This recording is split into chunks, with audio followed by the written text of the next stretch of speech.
Hi guys, Ricky Pope here, and this week on the Christian Nerd Unite podcast, we're joined once again by Dylan Novak, and we hear more about how he shares the gospel, plus an interesting update to one of his recent meetings, plus scripture and nerdy news, and we'll get to all of that right after this.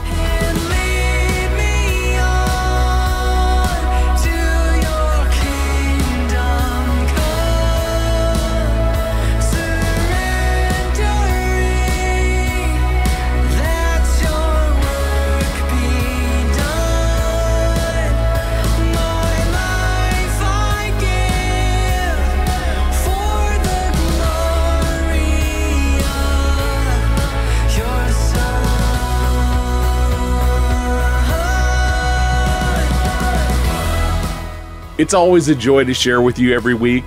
As you know, we are part of the Christian Nerd HQ podcast network, and we recently launched a new show called The Bible Nerd Show. Here's a quick word from David about the show. Hey nerds, this is David. You know me best from Tatooine Sons, but I want to introduce to you a new show coming to the Christian Nerd HQ. It's called The Bible Nerd Show. This is where a preacher, a teacher, and an average Joe all come together on a weekly basis to look at the blockbuster television series called The Chosen. Each week, we take a deeper look into it episode by episode as we uncover some of the best moments within the show, some of the biblical stories within it, and identify whether or not we agree with the choices that they made biblically. And we look at the historic, geographic, religious, and cultural context of each episode. It is a lot of fun. We can't wait for you to check it out. It comes out every Thursdays here on the Christian Nerd HQ. Make sure you check out the Bible Nerd Show. Make sure you check out the Bible Nerd Show and all the other great podcasts at Christian Nerd HQ. Well, let's start with some scripture today. 1 Corinthians 3, 6 through 11. I planted the seed, Apollos watered it, but God has been making it grow. So neither the one who plants nor the one who waters is anything, but only God who makes things grow. The one who plants and the one who waters have one purpose. They will each be rewarded according to their own labor. For we are co-workers in God's service. You are God's field, God's building. By the grace God has given me, I laid a foundation as a wise builder, and someone else is building on it. But each one of you should build with care. For no one can lay any foundation other than the one already laid, which is Jesus Christ. Paul is laying out something here that I think we all need to understand. First and foremost, when we share the gospel, we don't save anyone. Saving people is not our job. Only God can do that. Pointing the way to salvation is our job. Paul explains that some plant the seeds or share the gospel with someone for the first time. Some water it. That could be someone walking side by side with someone who's seeking, or reading scripture with someone who's trying to come to terms with what it all means. But that God gives the increase. He's the only one that actually changes hearts. I pray that you'll seek God this week about your part in all this. Where do you fit in, and how will you share your faith with others? And now for some nerdy news. The Hunger Games, The Ballad of Songbirds and Snakes, takes the box office top spot for the second weekend, adding almost $29 million to its domestic total, bringing it to a worldwide total of $154 million, well on its way to doubling its production budget. New historical drama Napoleon falls well short of expectations, coming in second with a domestic opening of $20 million, doing slightly better overseas. Now we're not expecting it to come anywhere close to reaching its $200 million budget. Disney's Wish comes in third with $19 million, following few and poor critic reviews. Trolls Band Together takes fourth, adding $17 million domestically, and horror film Thanksgiving rounds out the top five with $7 million. And that pushes The Marvels and Five Nights at Freddy's out of the top five this week. Dave Filoni has been named Lucasfilm's Chief Creative Officer. Filoni will now be advising and giving input on projects in the Star Wars universe from their very inception. According to The Hollywood Reporter, he will be working in conjunction with President of Lucasfilm, Kathleen Kennedy, and Head of Development, Carrie Beck. In a Vanity Fair interview, Filoni is quoted saying about his new position, "I'm not telling people what to do, but I do feel I'm trying to help them tell the best story that they want to tell. I need to be a help across the galaxy here, like part of the Jedi Council almost." Jackie Chan and Ralph Macchio are leading up a new Karate Kid film. Hollywood Reporter says that they will reprise their respective roles from previous films. It's unclear how this will all fit together, since the reports are saying that Chan will reprise his role as Mr. Han from the 2010 remake. Producers are currently on the search for a lead role, receiving over 10,000 submissions from the casting call. The team will need to make a decision quickly if they are to hit a current release date of December 2024. In our interview today, we continue our chat with Dylan Novak, who goes by the handle Celebrity Evangelist online. We dive in a little more into why and how he does what he does, sharing the gospel, and stick around to the end as I've added a bit of an update because in this conversation, we talked about an upcoming meetup, and I had him come back and give us a quick update on the results. Plus, he shares how you can get involved. Let's get right into our interview. So you've mentioned a lot of musical artists. You've mentioned a few actors and actresses. Mm-hmm. Have you tended to lean one way or the other?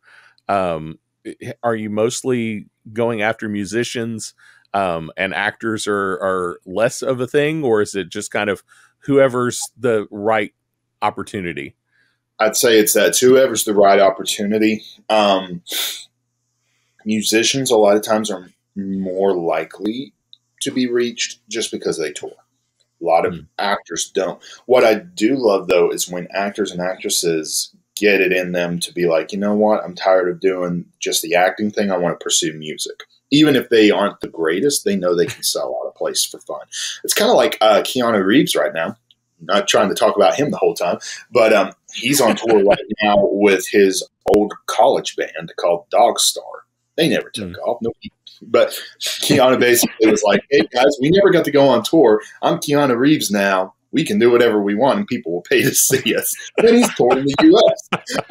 And so a lot of times I'll get people like Billy Bob Thornton. He goes out every summer, and he has a band called the Boxmasters, and he is incredibly kind and gracious to talk to. So it's really just about who is accessible and finding out where people are. Have you found that most of these people are at least open to listening for a few minutes? I would say 97 to 98% are open to listen for a little bit. Now, I have seen some, like, of course, you got your street preachers who, I'm not saying that all street preachers are bad. Like Ray Comfort, love how he does it, but most are just very aggressive, and they scare me. I'm like, we're on the same team. We're on the same team, and I'm scared of you. But I believe that when you show intention and just genuine love and care, it's like, I'm not trying to ask something from you. I'm not trying to convert you to my church or anything like that. It's like, I love and care about you and your soul. I wanted to give you this. I'm praying for you. And a lot of times, like at conventions, you know, especially in those settings, because the people are there to meet people. And, you know, some people are more open to talk than others. But they, you know, almost always will open the gift and look at it. And then then the ball's in their court. Where do you want to take this? Do you want to talk about it more? Or do you want to just say, I'll look at this later? And I've had some people say, I want to look at this in the privacy of my room. I greatly appreciate it. And I always let them know my contact info is at the back of all the stuff. If you ever want to reach out, talk, have questions. And I have had several people reach out since after I give them a gift and say, you know, some have followed up with a question. Some just followed up with a thank you, sent letters, that kind of thing. Very cool. I was about to ask if you'd had anyone ever follow up on it. The best one's Jerry Lee Lewis. I met him. He was flying out of Greenville, South Carolina after his final concert. Before he had his stroke, was put in facility. But he had done an interview with The Guardian, and he had, they were talking about him having a Christian upbringing. And he said, I wake up every night worried I'm going to wake up in hell. And I was like, that's not something you should be doing. And his wife in the interview was, no, don't worry about that. You're going to heaven. And he said, no, I don't know that. And so I had the opportunity to talk with him at the airport, and it was so perfect. I mean, it's truly, there are certain moments that's like, this is so God orchestrated. And that was one of them. It was like nobody was in the airport but us. And he started off typical Jerry Lee Lewis, like, and he's like, there's more of you. I'll go jump out and try to get autographs. I said, nope, it's just me. There's nobody else here, which is why I'm very thankful I'm in this area. I'm not in New York full time or Los Angeles or even Atlanta. It's like, a lot of times it's one-on-one. Had a conversation with him. He was very excited when, I think it was, let me see, it was this track actually, How Can We Know We'll Go to Heaven? And he showed his wife. He was really excited. He said he knew exactly what I needed. And so we talked a little bit more. I showed him. I was like, you could have assurance of your salvation today. You don't have to be in a church. It doesn't have to be this perfect setting.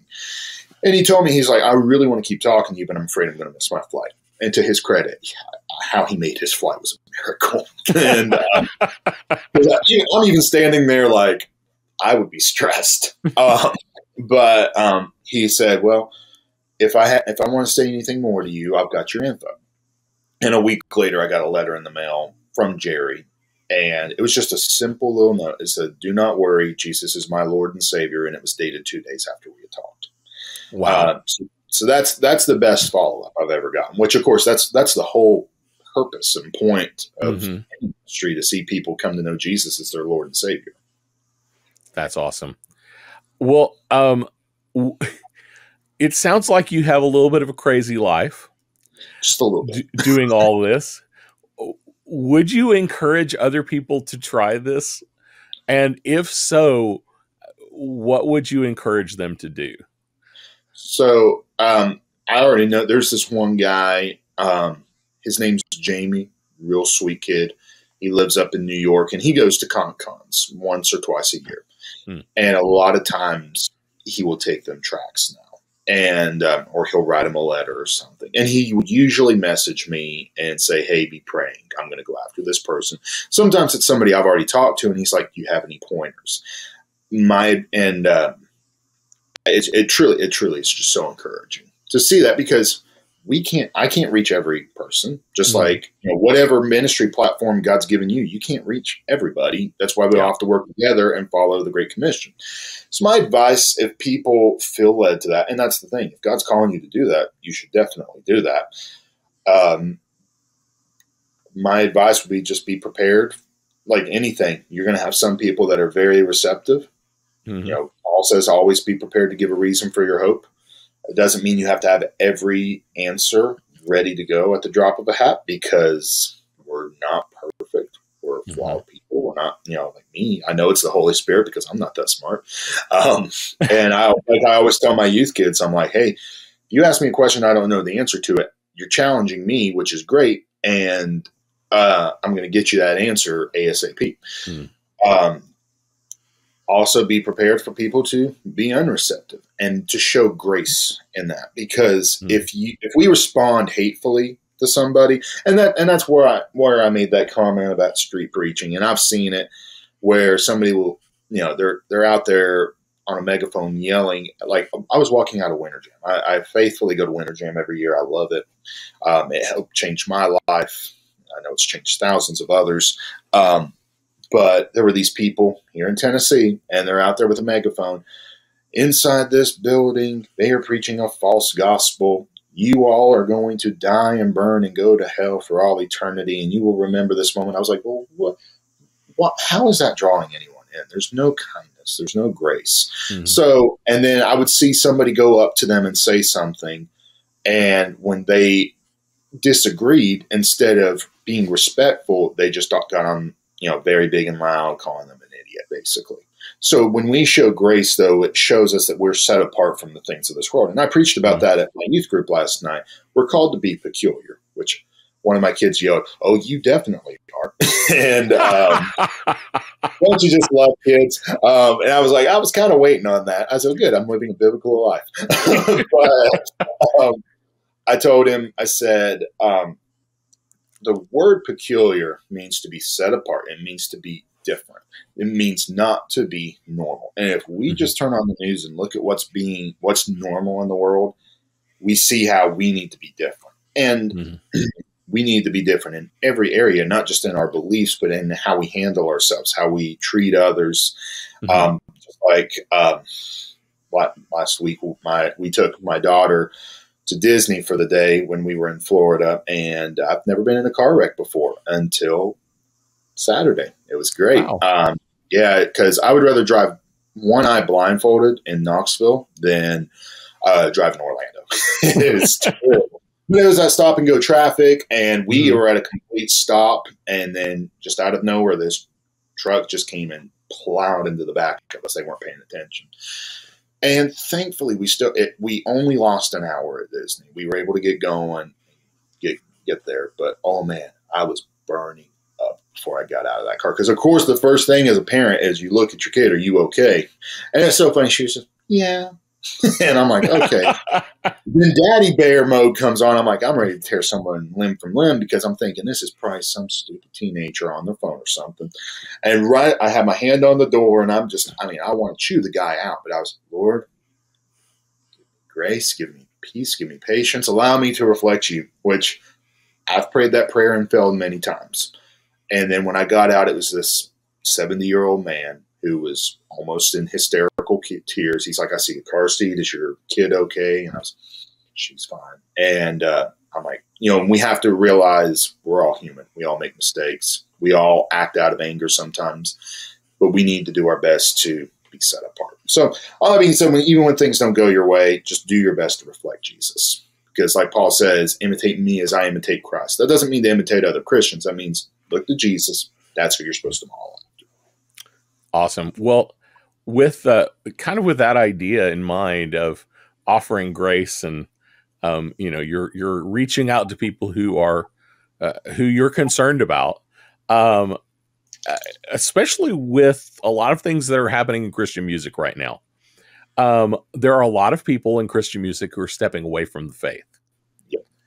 Are you considering reaching out to some of those? If we weren't on the air right now, I'd say the person's name that we're probably both mainly thinking of. 90s band, by any chance? I can think of several. So, yeah, there's one that stands out to me. I was trying to think of a clever way of saying it without saying it, but I'm not going to do that. Don't worry about it. We're cool. Don't say it. Yeah. Oh yeah. No. Yes, because my heart breaks for those people. The whole deconstructive movement is very, very sad because I see, and now I grew up in a very fundamentalist mindset.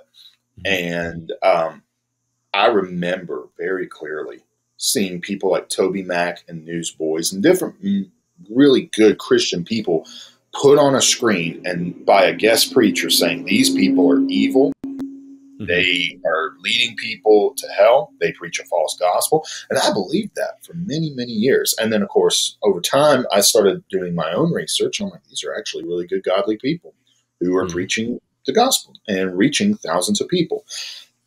That being said, just like church, there's going to be people who fall away. There's going to be people who you thought were the real deal and they aren't.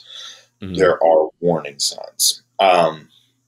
I recommend John Cooper's podcast from Skillet. He calls stuff out like it is, and he's talked about this deconstruction in Christian music a lot. I had an encounter with a former lead singer of a group, and we'll just state it like that. Like you said, there's no reason to sling mud like that. But this ends very positively, and this is hopefully an encouragement of how you reach these people. This guy, he stepped away from Christian music. He was doing mainstream music. That doesn't necessarily mean they're a bad person, Right. but it does make you go, wonder why you're doing that. And then he and I got to know each other on a first-name basis. And really, he was just trying to step ladder out of Christian music into the secular world. And he made a very controversial post. And keep in mind, this is like 10 years ago. This was long before all this really became mainstream. Mm-hmm. And I called him out, not in an ugly way, but I was just like, hey, I'm worried. Because we were at a position I felt like I could say, hey, I'm worried about you. Yeah. And instead of saying anything, he just unfriended me on social media. And I was like, wow, okay. And then I sent a big follow-up email like, hey, I didn't mean that ugly. I just love and care about you and your soul. And then he did right back. He's like, yeah, I don't want to be associated with Christianity at all. I'm stepping away from it. And I was like, wow, well, I'll be praying for you, man. I'm really sorry to hear that. Fast forward to about a year and a half, 2 years ago, I get a friend request from this person. I was like, that came out of nowhere. And then got a good conversation going of how he was getting back on path with Christianity. He's like, I'm not jumping into Christian music because I don't want it to seem like I'm like, okay, well, I failed in the secular music, so I'm going to take advantage of Christianity again. I feel like a lot of times if we would have responded in a very hateful way, it pushes people away more. Mm-hmm. There are some people, though, that just gut me and break my heart, just posts they make, and it's like, wow, that's really how you view Christianity. And some people have just been hurt. But all that to say, yes, there are some people that I have reached out to and some that I'd really like to reach out to and talk to. And, basically be like, hey, I'd love to hear more of where you stand. Because I feel like with Christian artists, we could be more blunt in saying, hey, you were once this, now you're this. Could you explain to me what happened? And kind of open the door from there. Awesome. Well, I definitely hear your heart for people through all of this. And I'm excited about what you do. I'm always looking to meet and interview people who are involved in the entertainment business and who are also believers, because I love hearing their stories and I love hearing how they're using their faith in their creative medium.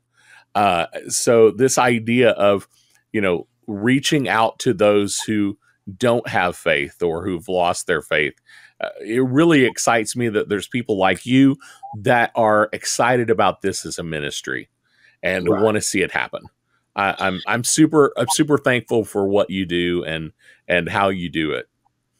Oh, thank you so much. And that's the thing. Well, we all have to use what platforms God's given us, whether that's, because one thing, I thought you were going to say this earlier. It's like, well, what about sports athletes? I have a friend who in North Carolina, he's got a ministry where he just reaches out to sports figures, and he's got incredible inside. I don't want to say information, but just incredible insider ability to reach these people. And of course, I can't talk music to people. I mean, I can't talk sports to anybody. It's terrible. Yeah. But I can same. Yeah. I can talk music and movies all day long, though. Yes. But that's why God has placed us all in different areas, and we have to absolutely. Like I said, we got to reach people, and I encourage people to have this mindset: what's going to really matter in the end? When we get to heaven, we come face to face with God. We have to give an account for what we've done in this life.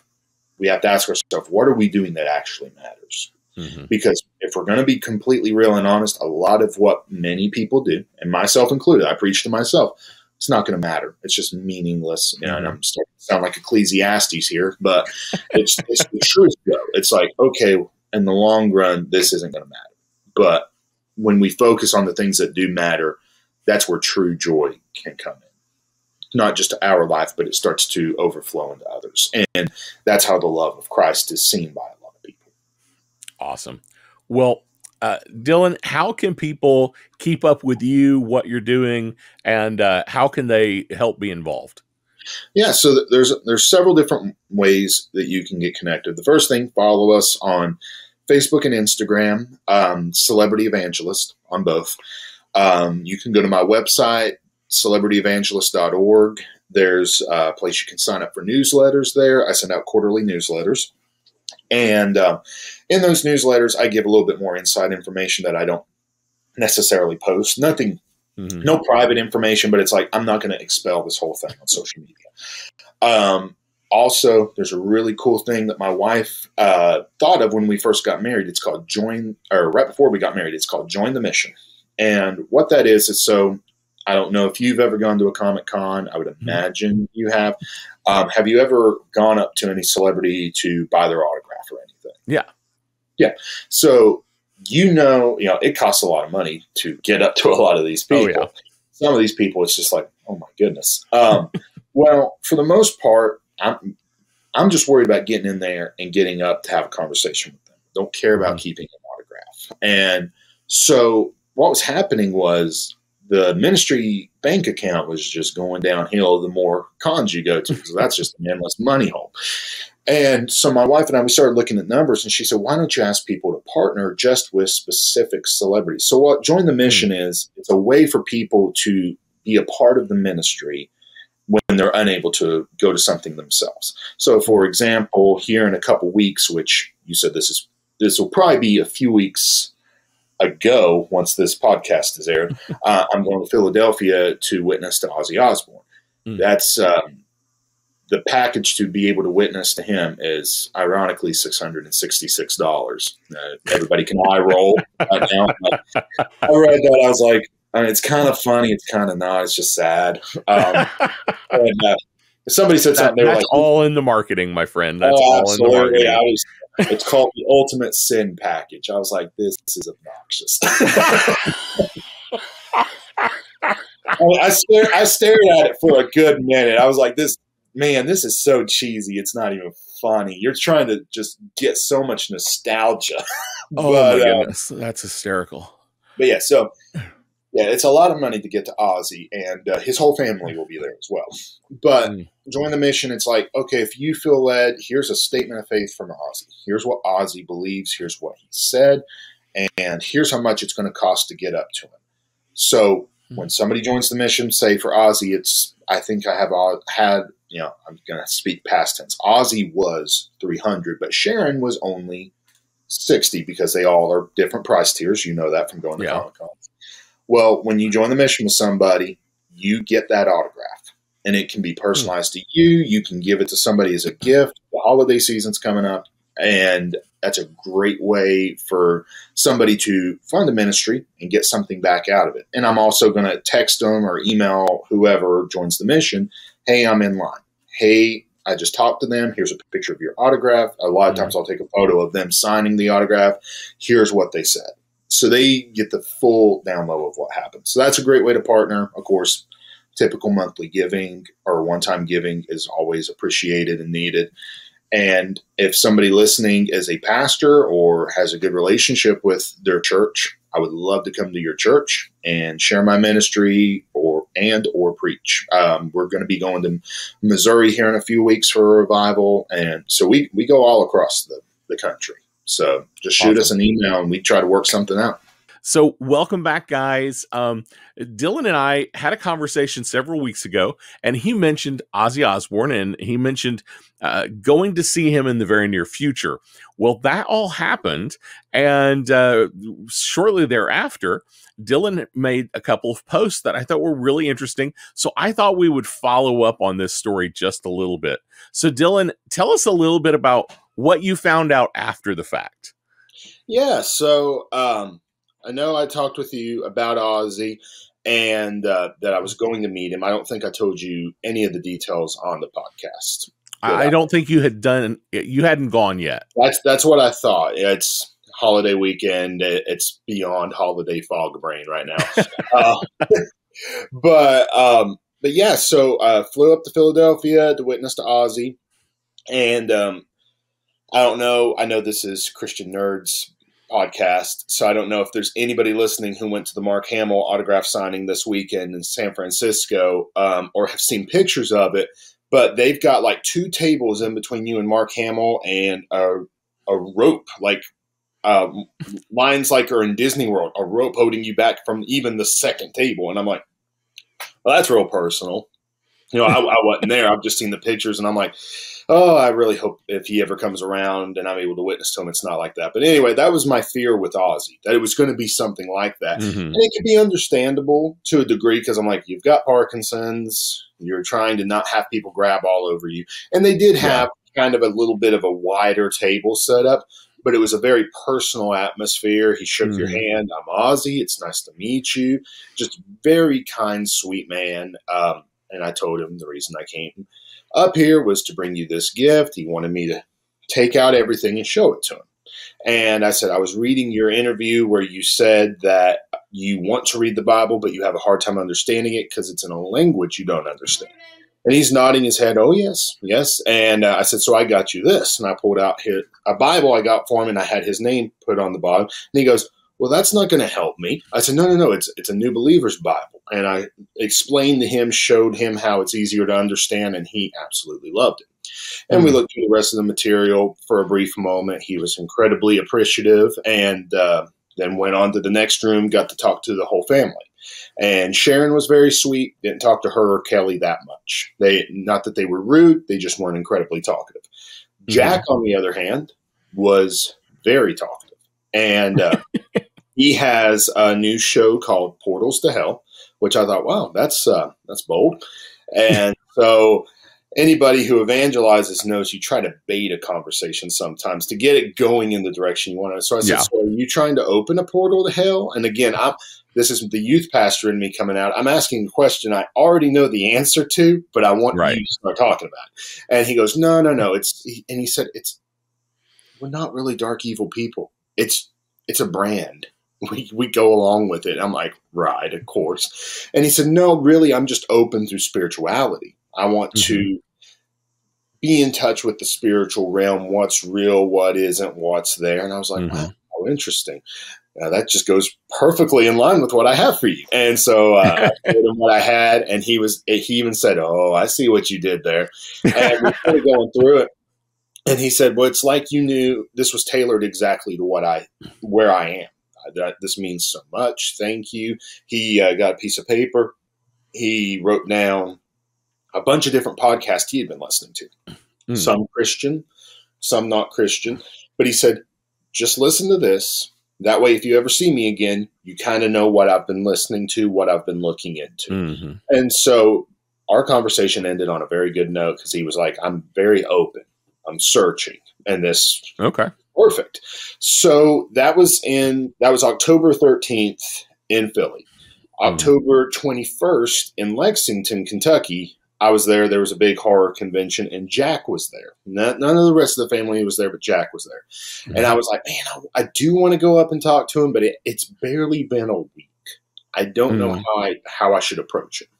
Yeah. And so I just kept praying, okay, I don't want him to feel like I'm shoving it down his throat. And I'm like, hey, every stop that you go to, I'm going to be here. And because I was like, it'd been one thing if it had even been one city in between. Nope, it was the very next one. And I stepped out of line. I just spoken to Richard Dreyfuss, and it was very crowded. So I kind of stepped out of the line, and I hear somebody going, hey, man. And I recognize his voice. And I turn around, and I was standing in front of Jack's table, which if anybody's ever been to a Comic-Con, you know how crowded it is. Sometimes you don't even know where you are. And I was like, I am completely blocking Jack Osbourne's table. And I said, oh, dude, I'm so sorry. And I started to move. He goes, no. Come here.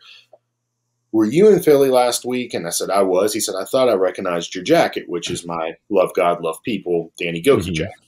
And he said, you're the one who gave Dad the Bible, too. I know you gave me stuff. You gave Dad that Bible, didn't you? I said, I did. He said, I want to tell you that's probably my dad's favorite gift he's ever gotten. He about pitched a fit and would not go to his hotel room without his Bible. He said, we finished the photo session, which, just to put in perspective of what a trooper Ozzy Osbourne is, he started the autograph signing. And, of course, some people are like, well, of course he's a trooper. He's getting paid thousands of dollars. But I can tell you, and anyone who goes to Comic-Cons, people take breaks all the time and make you wait hours. Ozzy started at 5 o'clock. He didn't end until 2 a.m. And he took only bathroom breaks, and was right back at it. I mean, it was non-stop. I mean, got to give him that. So he said, it's about 2 a.m. We're all getting on the elevator. And he said, Dad goes, where's my Bible? I want my Bible right now. And he said, you can imagine the looks of everyone around us like, Ozzy Osbourne wants his Bible. Things I never thought I would hear being said. And he said, I was like, Dad, what are you talking about? And he said, there's a guy who brought me a Bible. It has my name on it, and it's easy to understand. I want it. Dad, the room downstairs is already locked. We'll get that later. And see, Ozzy had, so again, like the way conventions are, usually guests are there Friday, Saturday, Sunday. Mm-hmm. Ozzy was taking Saturday off just to rest. So he was there Friday, just staying in the hotel room Saturday, doing it again Sunday. And Ozzy said, I'm just going to be sitting in my room tomorrow. I want to look at that stuff. I want it right now. I'm not going to my hotel room without it. He said, so we go downstairs. We go to his, he said he had a suitcase sitting there with his stuff, and we put it in there for him to fly home with. We didn't think, his people didn't think he would want it right then. They're like, here, we'll put it in your stuff. You get it when you get home. But Ozzy was like, I want it right now. And he said, so we bring the Bible back, and he goes, there was more. There was a gift bag with a letter and other stuff in there. I want it too. I'm not going to my room without it. So we go back down into the room and get it. And he said, I was like, wow, that must have really impacted that. He said, so that next afternoon, we're all having lunch, the whole Osbourne family. And he said, Dad brought up the Bible and was like, did any of you guys get anything like this? And they were all, oh my goodness, I got something too. And he said, we all started talking about what you gave us. And everything was, he said, it meant so much. Nothing was generic. Nothing was the same. Every single thing was tailored perfectly to where we stood spiritually, what would appeal to us, what was easy for us to understand. And Jack said, I don't know about anybody else, but I grabbed Mom's letter. I grabbed Dad's letter. I grabbed Kelly's letter. I just looked at them. I was just curious what you wrote to us. And it was so great that each one was different. And he said, I want you to know, one, not many gifts have stood out to my dad through the years. That gift is sitting on his bedside table, and anybody that comes over to the house, he has Mom get up and say, hey, look at this Bible that has my name on it. Somebody brought this to me in Philly, and it didn't burn when my name got put on it. I was like, dude, that is just such an amazing follow-up. Thank you so much. He said, I've thought about reaching out to you this week, but he said something always happened. And then his wife or girlfriend was sitting beside me, and he was like, I think it's that guy. I'm going to call him over. So, and it's not often that quickly you get a follow-up like that, especially something as encouraging as that. Yeah. That's awesome, man. What does that mean to you, getting that kind of reaction? Well, it's on one, see, there's always you could say the little devil on my shoulder saying, these gifts don't make it out of this convention floor, especially when it's in a convention setting, because through the years, like when I first started doing this ministry, nobody brought anybody gifts. Now, because of TikTok and trends, people are doing it all the time, mostly to try to promote their business. Sometimes it is something nice, but it shows, yes, just like with any evangelism, just like with any witnessing, there are going to be some that listen, some that don't. Some of the people you think would be the least receptive, the Prince of Darkness, may end up being the most receptive. And, it's just encouraging also knowing you don't know what's going on behind the scenes. If I hadn't gone to Lexington, bumped into Jack, there's a very good chance that he may have never reached out to me, and I would just go through life wondering, well, I wonder if that had any impact on Ozzy spiritually, Sharon, Kelly, or Jack, if they even took it home, but knowing that in Ozzy's house in California, that Bible's sitting there. It's mind-boggling that it's like, hey, it's reaching somebody. Awesome. Well, Dylan, thanks so much for coming back on and sharing that story. We don't often get to hear, follow-ups from anybody, but we don't often have guests that have, follow-up-y kind of situation. So I just want to say thanks again so much for joining me on, Thanksgiving weekend. Oh, cool. I really appreciate it. Oh, absolutely. Anytime. I appreciate your encouragement and your support more than you know. Well, Dylan, it has been great having you on the podcast today. Any last words? Whatever God's calling you to do it. I mean, that sounds more like a Shia LaBeouf quote than anything. Just do it. Do it. but no, seriously, I say that because I can't tell you, and from working with youth especially, because kids will tell you everything. Adults won't necessarily, but kids are like, yeah, I really felt God leading me to this. Then why didn't you do it? Well, I was scared to. Why? Because I was scared of what people would think about me. At the end of the day, it's not going to matter.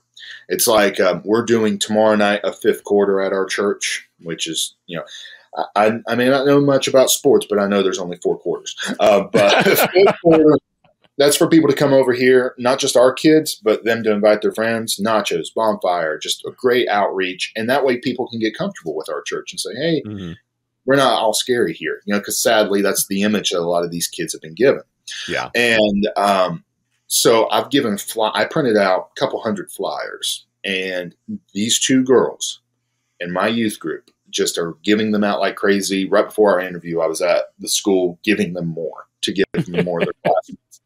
But then a bunch of the other kids are like, oh, we don't want to be labeled as a weirdo. And I'm like, who cares? That because if somebody doesn't want to be around you because you're a Christian, that's not really somebody to be hanging around with anyway. So God's leading you to do something. Ask yourself, is it, the thing keeping you from doing what God called you to do? At the end of the day, it's not going to matter. Only God, only eternity, only our relationship with Christ ultimately matters. Amen. Well, definitely be praying for your ministry, and I will definitely be keeping up and keeping track. And if you ever have something going on, you want to come back on the show, would love to have you back. Absolutely. Definitely. I've enjoyed talking to you, enjoyed this podcast very much. Thanks so much, Dylan. It was great getting to know Dylan. If you'd like to follow him or support his work, check out the links down in the show notes below. Well, that's all I have for you today. Don't forget to like, subscribe, follow, just click all those links. That way you'll be informed anytime we put out new content. You can find all of our social links and links to our YouTube channel and to our online store at ChristianNerdsUnite.com. If you enjoy the show and want to help even more, consider becoming a supporter on Patreon. All of our Patreon levels have great benefits, and it makes a huge difference in the ministry that we're able to do. Supporters will also get to hear exclusive stories of believers we're serving around the world through our ministry partners. To check it out or to partner with us, go to patreon.com/ChristianNerdsUnite or ChristianNerdsUnite.com and click support in the menu. And don't forget to check out ChristianNerdHQ.com for more great podcasts. Before you go, I do want to leave you with this blessing. May the Father's hand keep you from stumbling. The footprints of Jesus give you confidence to follow, and the fire of the Spirit keep you warm and safe in your walk with God this day. We'll see you next week. Blessings. Hey.